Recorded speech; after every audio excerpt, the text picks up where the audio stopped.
मोक्ष द्वारम की क्रीड़ा जिस गति से बढ़ रही थी, उतनी ही तीव्रता से दुष्ट तारकासुर भी अपने भिन्न भिन्न कुटिल प्रयासों से कुमार कार्तिकेय को उस क्रीड़ा की माया में उलझाने का प्रयास करता रहा। किंतु स्कंद माता के आशीर्वाद एवं अपनी सूझबूझ से कुमार कार्तिकेय सभी बाधाओं को पार कर पुनः क्रीड़ा पटल पर आकर स्थित हो गए। तो क्या अब हम अपनी क्रीड़ा आगे बढ़ाएं तारकासुर? किस मिट्टी से उत्पन्न हुआ है ये? ऐसा क्या है इसमें जो ये प्रत्येक संकट से बाहर आने में सक्षम हो रहा है? मैं अपने माता पिता आदि पुरुष महादेव एवं आदि शक्ति जगत जननी माता पार्वती के चरणों की धूल से उत्पन्न हुआ हूँ तारकासुर। जगत जननी माता पार्वती के चरणों की धूल से उत्पन्न हुआ हूँ तारकासुर। इसीलिए तुम्हारी ये तुच्छ युक्ति और चालें मेरे मार्ग में बाधा नहीं बन सकती। मैं कैसे भूल रहा था कि कुमार कार्तिकेय महादेव और माता पार्वती के पुत्र, तो फिर उनकी क्षमता को लेकर इतना संशय क्यों? और ये मेरे भीतर इतनी असुरक्षा का भाव क्यों है? धिक्कार है मुझ पर। यदि इस प्रकार मैं यहाँ से लौट भी गया तो किसी के सम्मान के योग्य नहीं रहूंगा, और किसी भी सम्मान रहित पद का क्या लाभ? क्या हुआ तारकासुर? क्या तुम ये क्रीड़ा आगे नहीं बढ़ाना चाहते हो? हाँ, अवश्य बढ़ाना चाहता हूँ। क्या दिखाई नहीं दे रहा है तुम्हें कि मेरी विजय में मात्र 20 अंकों की दूरी शेष है? तारकासुर, तुम्हें शीघ्र विजयी होना होगा, और स्मरण रहे, उसके लिए तुम्हें ऊंचे से ऊंचा अंक लाना होगा, और वही लाना।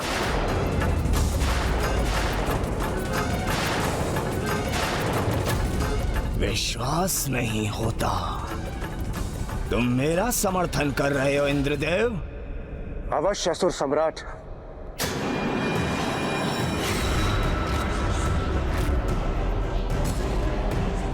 देवराज, ये क्या कर रहे हैं आप तारकासुर का साथ क्यों दे रहे हैं? वायुदेव, ये मेरी अपनी स्वतंत्र सोच है, जिसके विजय की संभावना मुझे स्पष्ट दिखाई देगी, मैं उसी का साथ दूंगा। और यहां मुझे महाराज तारकासुर की विजय निश्चित प्रतीत हो रही है।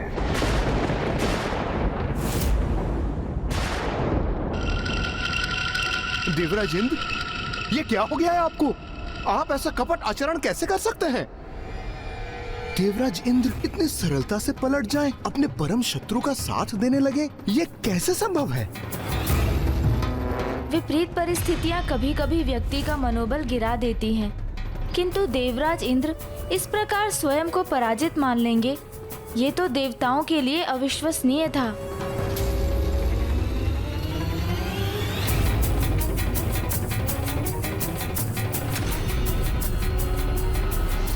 बड़े से बड़ा अंक, बड़ा और बड़ा, तभी तो विजयी होऊंगा मैं, और तभी तो रक्षा होगी मेरी।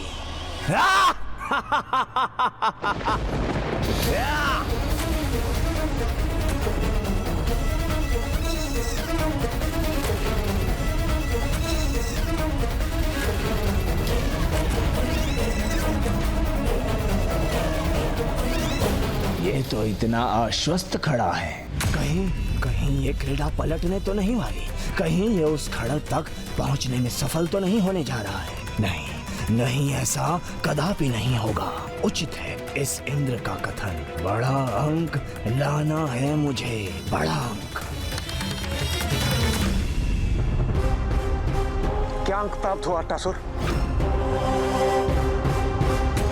2। महाराज तारकासुर, ये आपने क्या कर दिया? आपको बड़ा अंक लाना चाहिए था ना, मात्र 2 से क्या होता है? इस प्रकार तो कुमार कार्तिकेय आप तक पहुंचकर आपका वध कर देंगे। अर्थात आपको बड़ा अंक लाना चाहिए ना, और खड़क को प्राप्त करना चाहिए, आपका अंत तो सुनिश्चित है।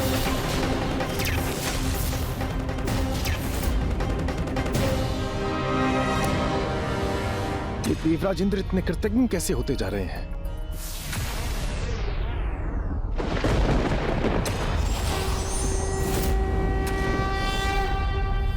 जैसे जैसे तारकासुर के मन में भय बढ़ेगा, उसकी शक्तियां क्षीण पड़ती जाएंगी।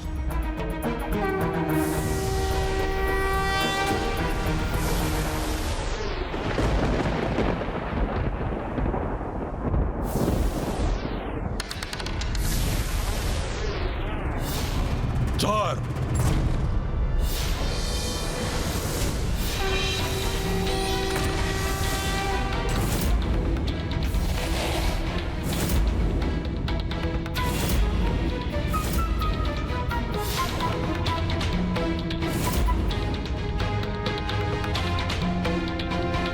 महाराज तारकासुर, 8, 9 अथवा 12 जैसा अंक चाहिए आपको। 8, 9 अथवा 12। हाँ,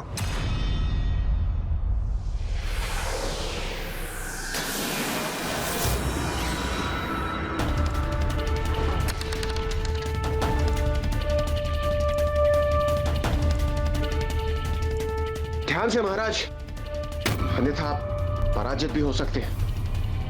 अट्टासुर, बताओ क्या आया? पुनः 2,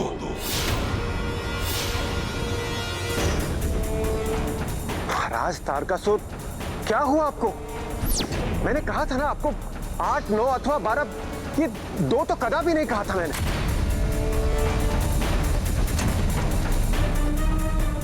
तो अब समझा, ये देवराज की एक युक्ति है तारकासुर को भ्रमित करने की। वायुदेव, ये देवराज इंद्र की एक युक्ति मात्र है तारकासुर का ध्यान भटकाने की। महाराज तारकासुर, क्या आपको ज्ञात नहीं? कुमार कार्तिकेय को माता महामाया से दिव्य सहायता प्राप्त है, तभी तो वो आपके बिछाए जालों को इतनी सरलता से पार कर पाए, जिन्हें आप भी नहीं भेद पाते। और ये ज्ञात होते हुए भी आप इतने निश्चिंत होकर ये क्रीड़ा कैसे कर सकते? क्या आप एक बड़ा अंक भी नहीं ला सकते? बस शांत देवराज इंद्र, मृत्यु होगी तो मेरी होगी, इसमें तुम्हारी क्या हानि है? तारकासुर जी, यदि आप अपना अंत करवाना चाहते हैं तो करवाइए।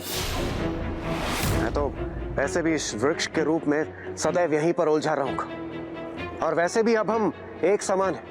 हमारे परस्पर संघर्ष से हमें कुछ भी प्राप्त नहीं होगा, इसलिए मैं आपसे पुनः कह रहा हूं, बड़ा अंक लाइए, बड़ा अंक। कदाचित इंद्रदेव की यह युक्ति सराहनीय है। वो जितनी बार तारकासुर को उकसाएंगे, आवेश में आकर तारकासुर क्रीड़ा में उतनी ही भूल करेगा।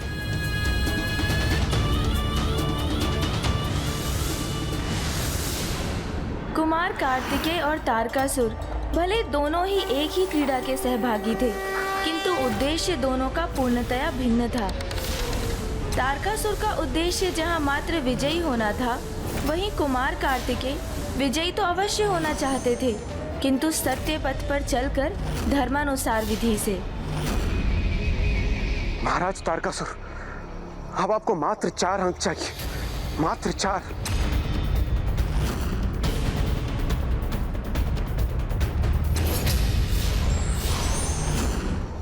और देवराज इंद्र द्वारा उत्पन्न कोलाहल से जो अंक तारकासुर प्राप्त कर रहा था, उससे और कुमार कार्तिकेय के आगे बढ़ने से उसका ध्यान इतना बट रहा था कि उसे 500 के अंक परिवर्तित करने का अवसर ही नहीं प्राप्त हो रहा था।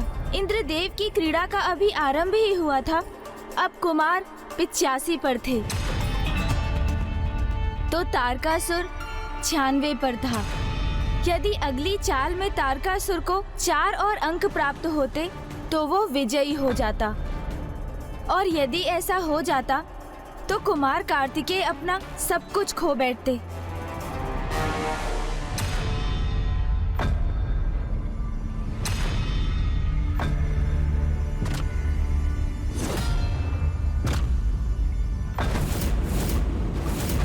बस अब थोड़ी ही दूरी शेष है। किंतु जब तक विजयी ना हो जाऊं, सावधानी से आगे बढ़ना होगा मुझे।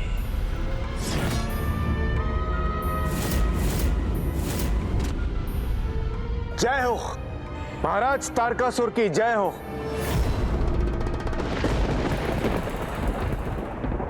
कैसे निकृष्ट द्रोही हैं आप देवराज इंद्र। ये कैसा आचरण कर रहे हैं आप? और ये तारकासुर आपका महाराज कैसे हो गया?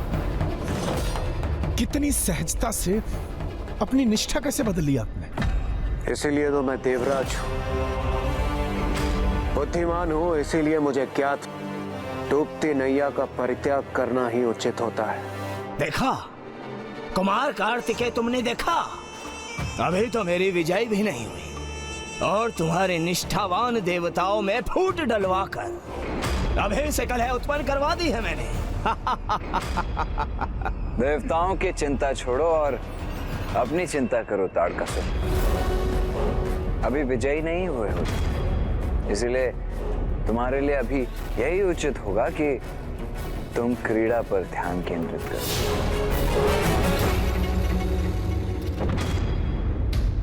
देवराज, आपकी निष्ठा इतनी सरलता से बदल जाएगी और आप इतने द्रोही प्रमाणित होंगे।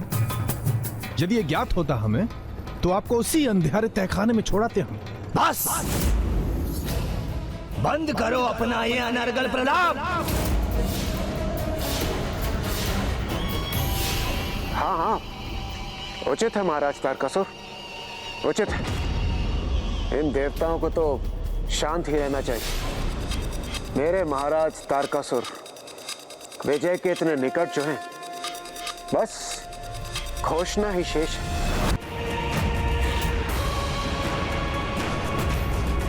महाराज, आपको विजय के इतने निकट देख मुझसे रहा नहीं गया। मैं भी आपको नैतिक समर्थन देने के लिए प्रस्तुत हूँ महाराज। उचित है, वहीं रहो तुम अभी और मैं अपनी चाल चलता हूं। मुझे 4 अंक चाहिए।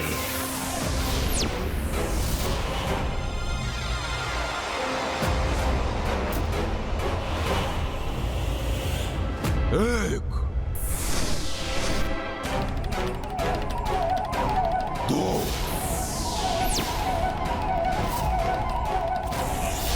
3।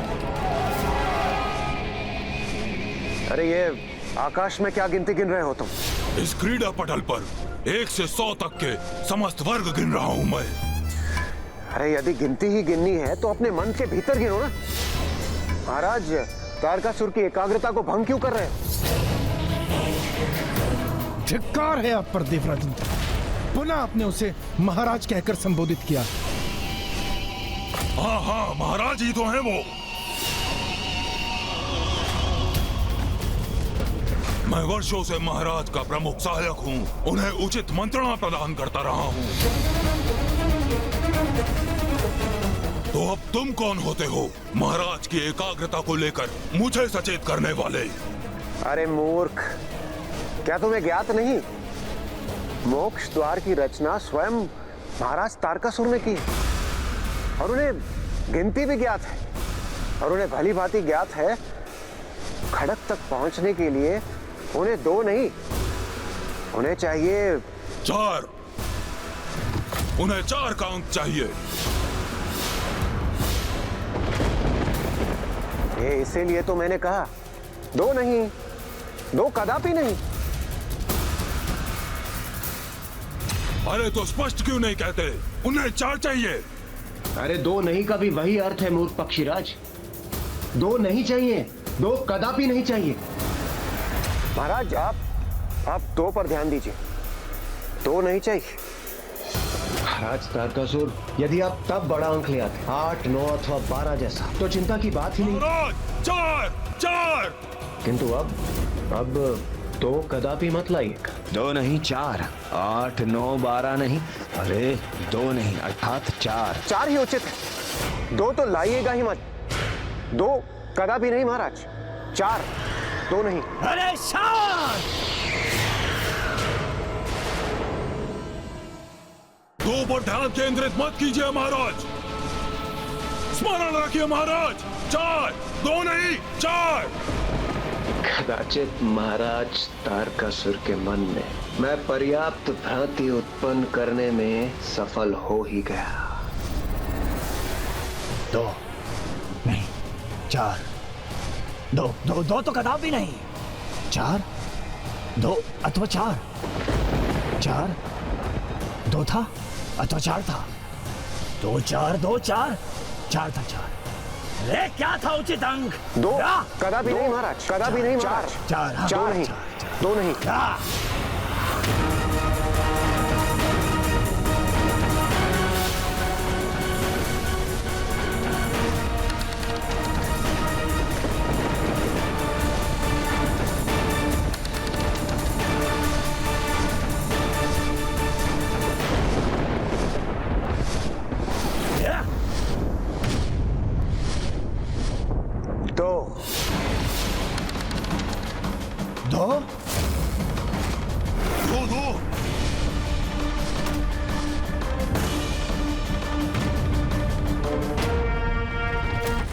मेरा कार्य संपन्न हुआ।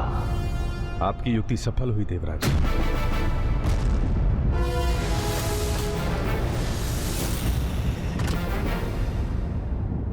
ये 98 पर आकर क्यों रुक गया मैं?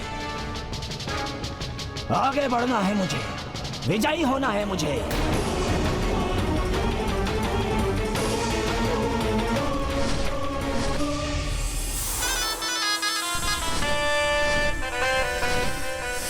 ये कैसी फुफकार है?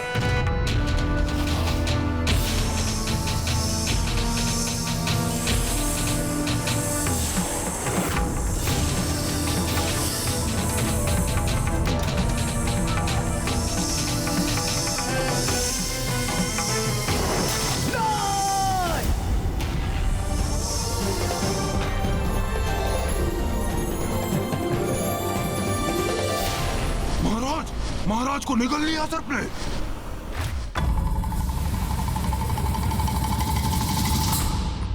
कुमार कार्तिकेय,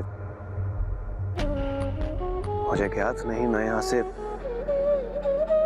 सुरक्षित बाहर निकल पाऊंगा अथवा नहीं, किंतु मैं अपने दुर्व्यवहार के लिए आपसे क्षमा याचना करना चाहता हूं। मेरा विश्वास कीजिए, मेरी निष्ठा आपके प्रति सदैव थी, किंतु मैं तारकासुर को भ्रांत करने के लिए किया था आपने, मुझे ज्ञात है इंद्रदेव। देवराज, इससे पूर्व भी हमें ज्ञात होता आप एक रणनीति के अनुसार ऐसा कर रहे हैं। हम आपको बहुत कुछ भला बुरा बोल चुके थे, उसके लिए हम आपसे क्षमा मांगते हैं। वायुदेव, कुबेरदेव, क्षमा याचना की कोई आवश्यकता ही नहीं। इस यात्रा के आरंभ में मैं अपनी नकारात्मकता से प्रभावित था, इसलिए मेरे इस व्यवहार के कारण ही आपने मुझसे वो सब कुछ कहा।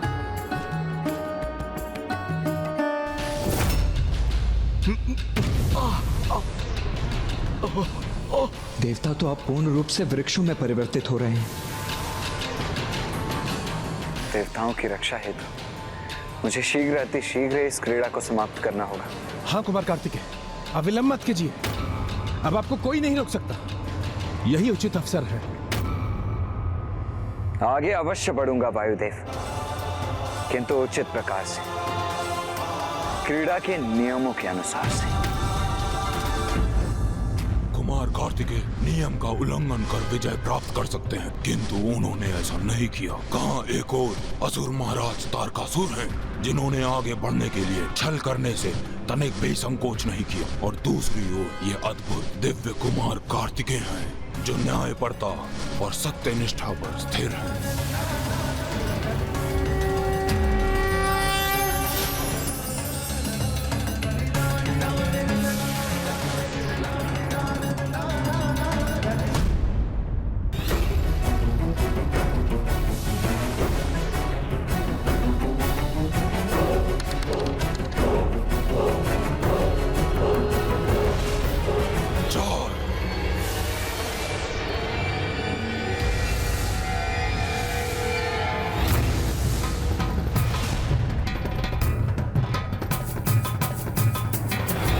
संपूर्ण एकाग्रता और सत्यनिष्ठा से क्रीड़ा को अंत करने के प्रति समर्पित कुमार कार्तिकेय ने अद्भुत न्यायप्रियता का परिचय दिया। माता सरला, यही तो महादेव पुत्र कुमार कार्तिकेय की महानता है। कुमार कार्तिकेय अपनी चाल चलकर 4 स्थान और आगे बढ़ गए, किंतु अब तो उन्हें तारकासुर के उस सर्प की पूंछ से लुढ़कने की प्रतीक्षा करनी थी, क्योंकि अब तारकासुर को पासे फेंकने थे। उसके उपरांत ही कुमार कार्तिकेय क्रीड़ा के नियमों के अनुसार अपनी चाल चलने वाले थे। किंतु सर्प ने तारकासुर को निगलकर कहाँ पहुँचा दिया था। छल, असत्य और धूर्तता से कभी कोई लाभ नहीं होता, और अब वो समय आ चुका था जब तारकासुर को शीघ्र ही वास्तविकता ज्ञात होने वाली थी, क्योंकि अब वो स्वयं के बनाए जाल में फंस चुका था। खोलो, अपना मुख खोलो, बाहर जाने दो मुझे। इस क्रीड़ा की रचना मैंने ही की है, और तुम मुझे ही निगल रहे हो।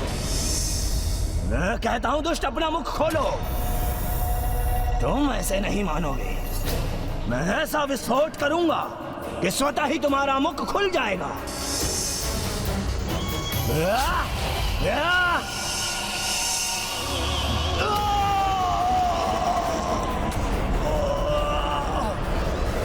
महाराज तारकासुर की।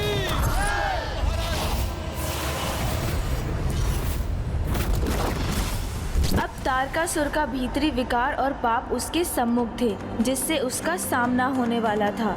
कुमार कार्तिकेय के लिए भी यही चुनौती थी, किंतु समस्या ये थी कि जब तक तारकासुर क्रीड़ा पटल पर नहीं लौटता, क्रीड़ा आगे नहीं बढ़ सकती थी। वहीं दूसरी ओर देवताओं के समक्ष भी अब समय कम ही शेष रह गया था, क्योंकि वो भी अब लगभग पूर्ण वृक्ष के रूप में परिवर्तित होने ही वाले थे। इसीलिए ये देवताओं के लिए एक संकट की घड़ी थी। मोक्ष द्वारम क्रीड़ा में प्राप्त हुए अंक के अनुसार ही तारकासुर विकराल सर्प के मुख में समा चुका था, किंतु अब वो क्रीड़ा पटल पर पुनः तभी लौट पाता जब वो उन पाप एवं विकारों पर विजय पाता।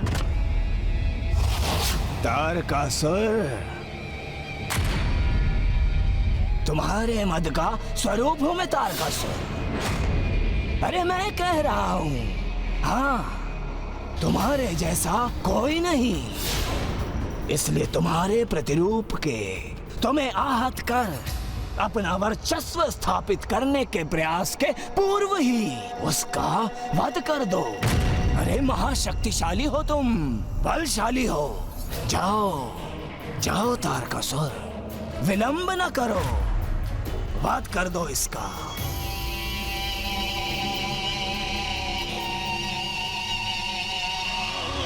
इस समस्त संसार में महाबलशाली महानतम असुर महाराज तारकासुर एक ही है, और वो मैं हूं। मैं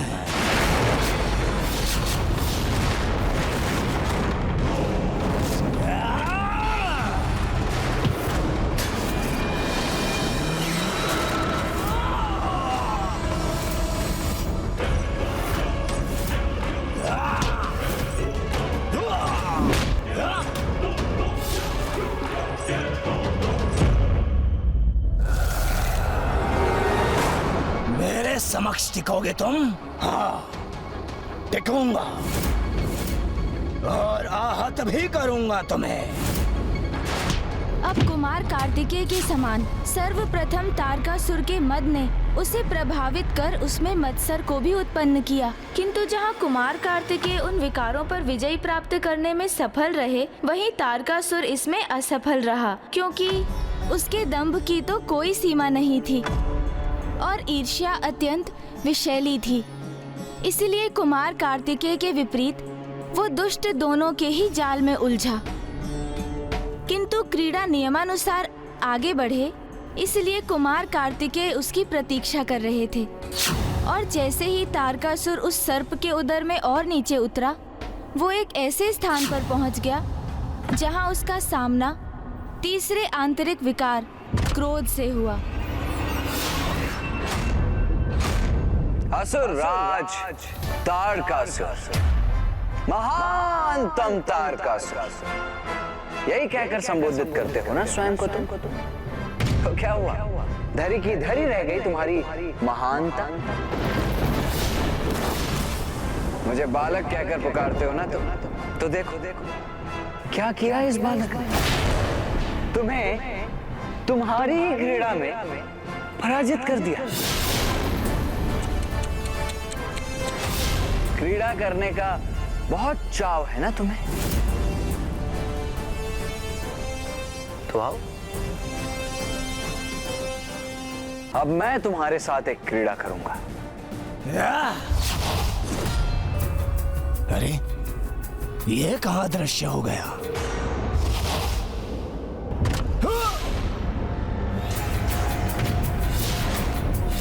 तो आओ ना, क्रीड़ा करो मेरे साथ, पकड़ो मुझे।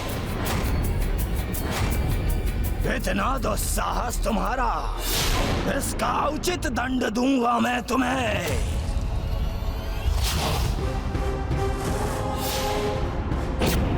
यहाँ वहां क्या देख रहे हो? दिखाई नहीं दे रहा? यहाँ हूं मैं।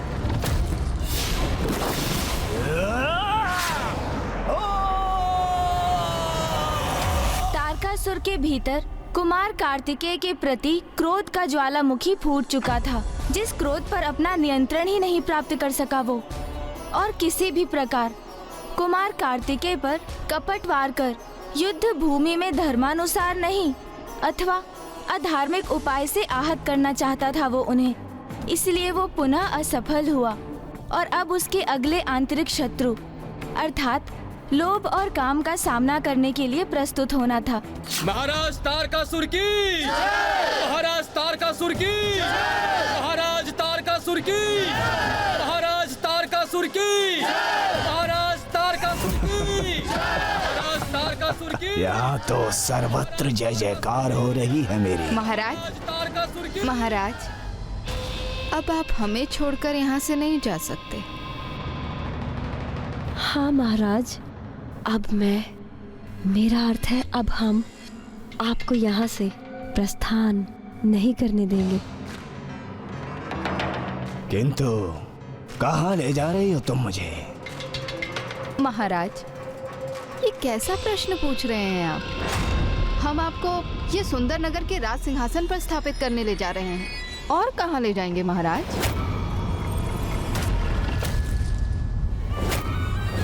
अति उत्तम।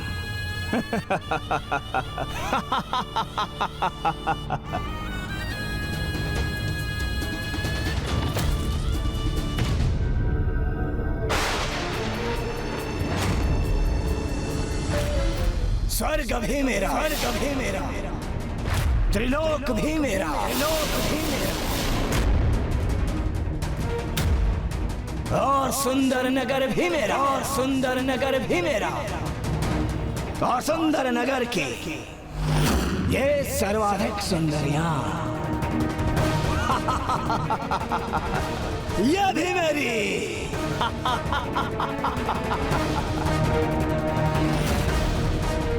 चलिए महाराज।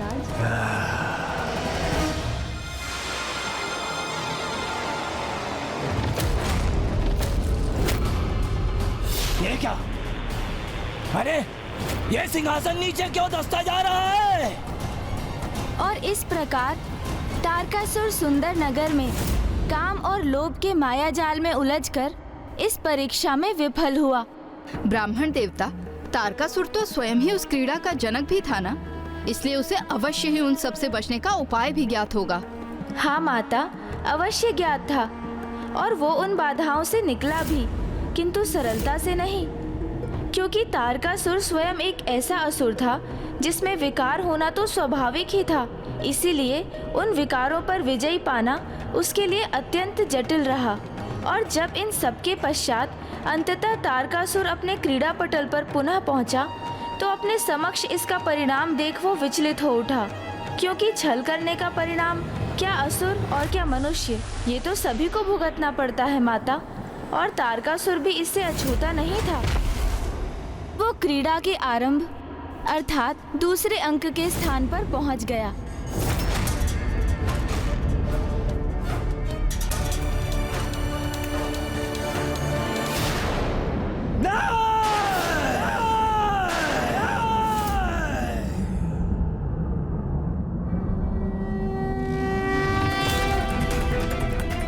कुमार कार्तिकेय, ज्ञात है मुझे ये कुटिल चाल तुम्हारी ही थी ना? नहीं तारकासुर, मैंने तुम्हारे साथ कोई कपट क्रीड़ा नहीं की। मैंने तो बस मोक्ष द्वारम की क्रीड़ा की है। दुस्साहस किया है तुमने मेरे साथ, कुटिल को चक्री क्रीड़ा करने का दुस्साहस किया है तुमने।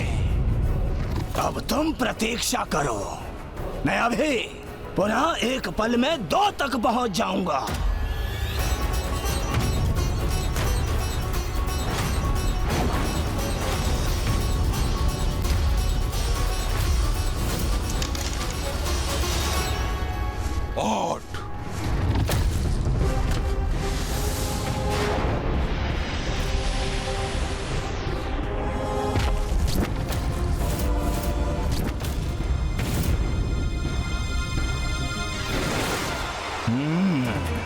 पुनः ऊपर पहुंचूंगा मैं।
कुमार कार्तिकेय विजयी हो गए।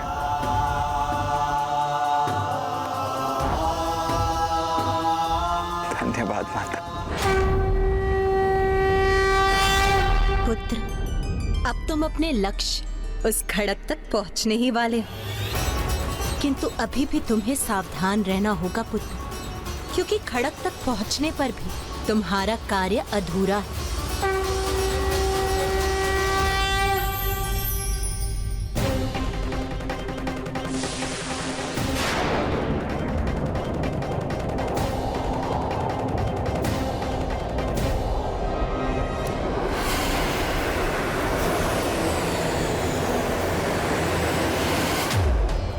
जैसे ही कुमार कार्तिकेय क्रीड़ा के अंतिम वर्ग पर पहुंचे तो उनके लिए मोक्ष द्वारम के द्वार खुल गए थे। और मोक्ष द्वारम तो जीवन की ही यात्रा का प्रतीक है, अर्थात अपने भीतर के विकारों को नष्ट कर मोक्ष प्राप्त कर ईश्वर से एकीकार होना, यही तो किसी भी जीव का अंतिम लक्ष्य है।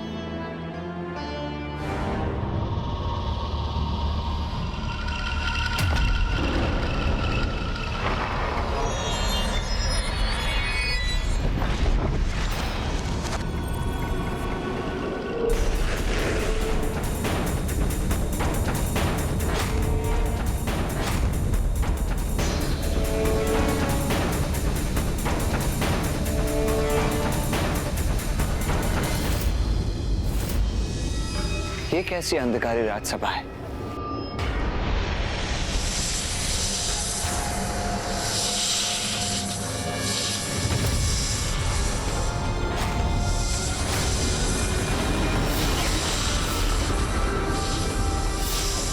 अद्भुत किंतु भयंकर सर्प है।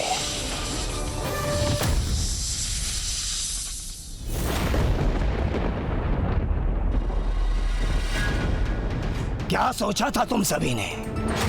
कुमार कार्तिकेय वहां पहुंचेगा और मेरी खड़ग उसकी प्रतीक्षा कर रही होगी कि वो वहां पहुंचे और बड़ी सरलता से उसे प्राप्त कर ले।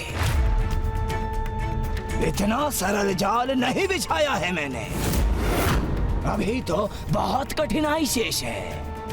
मेरा खड़ग प्राप्त करने हेतु उस कुमार कार्तिकेय को स्वर्ण सर्प से युद्ध करना होगा। युद्ध करना होगा उसे।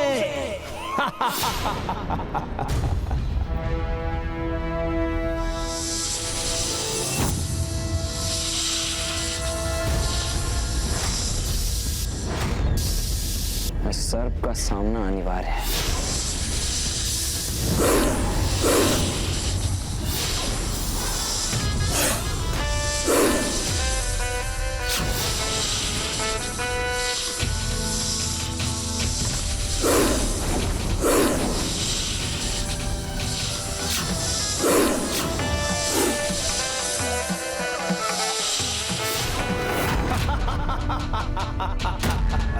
देखा कैसे कुमार कार्तिकेय को इधर उधर उछलने के लिए विवश कर रहा है ये सर्प।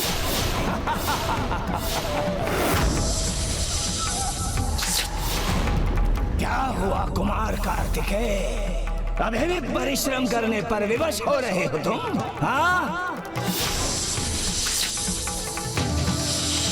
इस सर्प का अंत करने के लिए मुझे अपनी बुद्धि का प्रयोग करना होगा। ध्यान से देखना होगा इसे। पुत्र जिसमें मेरी समस्त शक्ति समाहित है, मेरी शक्ति का प्रतीक मेरा दंड सदा तुम्हारे साथ रहेगा, और इस प्रकार मैं भी सदा तुम्हारे साथ बनी रहूंगी।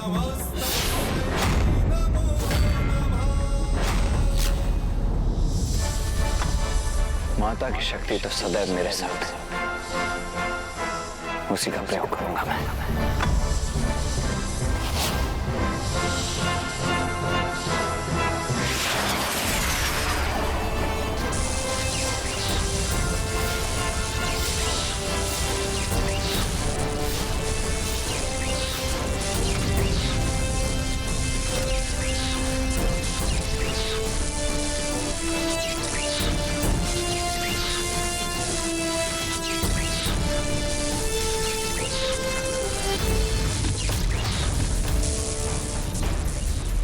ये क्या, मेरा सर्प, इसे भी बांध दिया इसने? नहीं नहीं, मुझे मुक्त कराना होगा उसे। हाँ।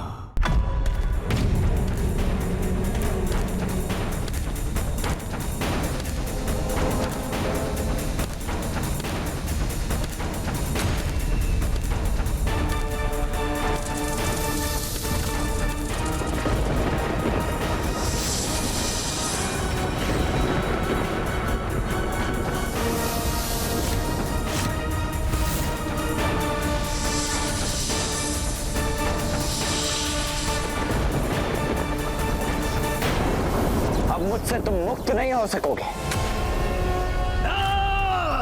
ऐसा मत करो।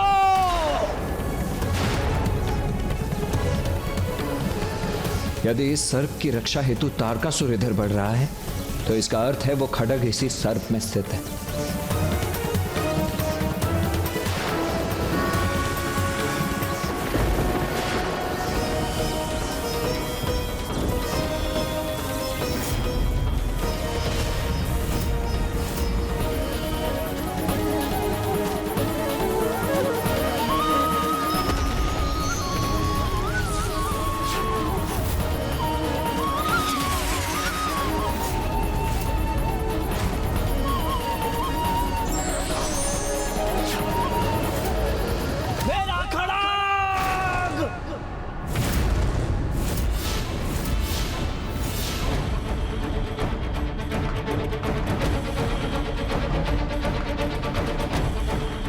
अपने खड्ग को कोई क्षति नहीं होने दूंगा मैं।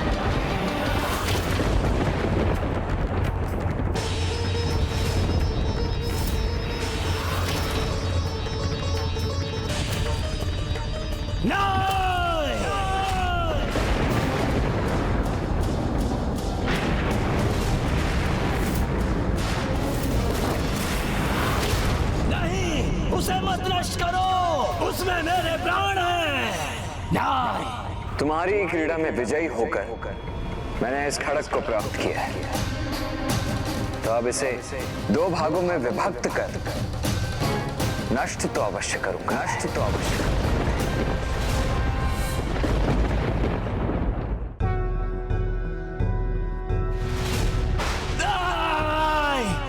योगीश्वरो महासेन कार्तिकेयो अग्निनंदन कुमारः सेनानी स्वामी शंकर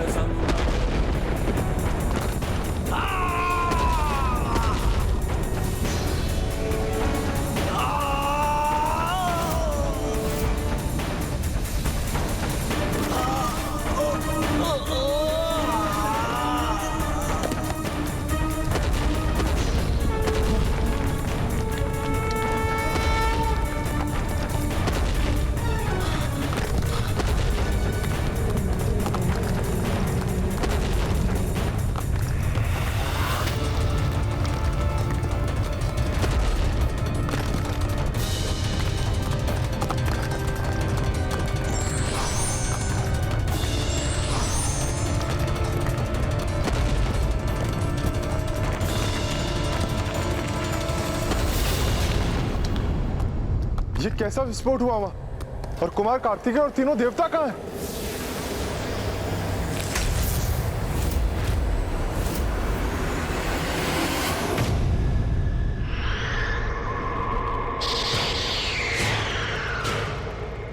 इंद्रदेव, वायुदेव, कुबेर जी,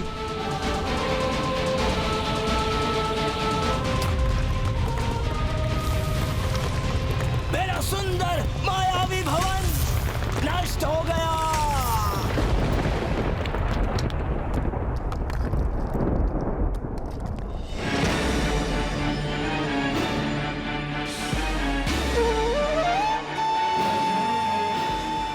कुमार कार्तिकेय, इंद्रदेव, वायुदेव, कुबेर जी, हम सभी आपके लिए बहुत चिंतित थे, किंतु आप सफल हुए। कुमार कार्तिकेय, आप सफल हुए। अंततः आपने उस दुष्ट का अंत कर ही दिया।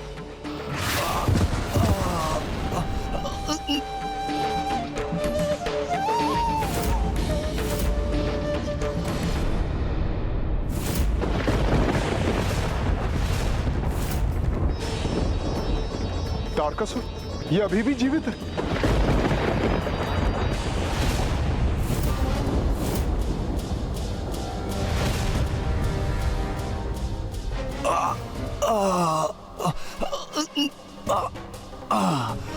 महागणपति जी ने तो कहा था कि तारकासुर के प्राण उस खड्ग में ही नहीं थे। ये कैसे संभव है?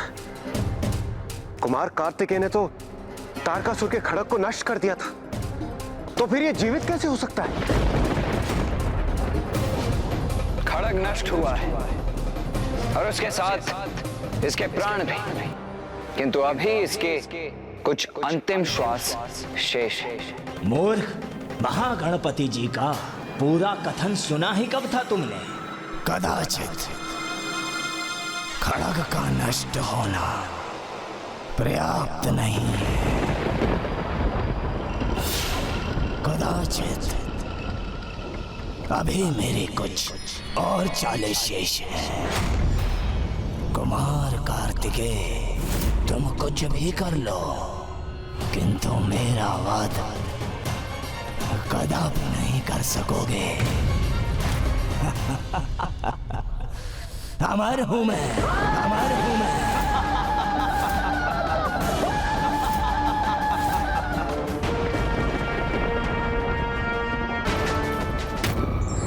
दुष्ट और पापी अपनी दुष्टता नहीं छोड़ते, किंतु सद्मार्ग पर चलने वाले बिना विचलित हुए निरंतर आगे बढ़ते रहते हैं। धार्मिक वीडियो सबसे पहले देखने के लिए हमारे चैनल को सब्सक्राइब करें और बेल आइकन दबाएं।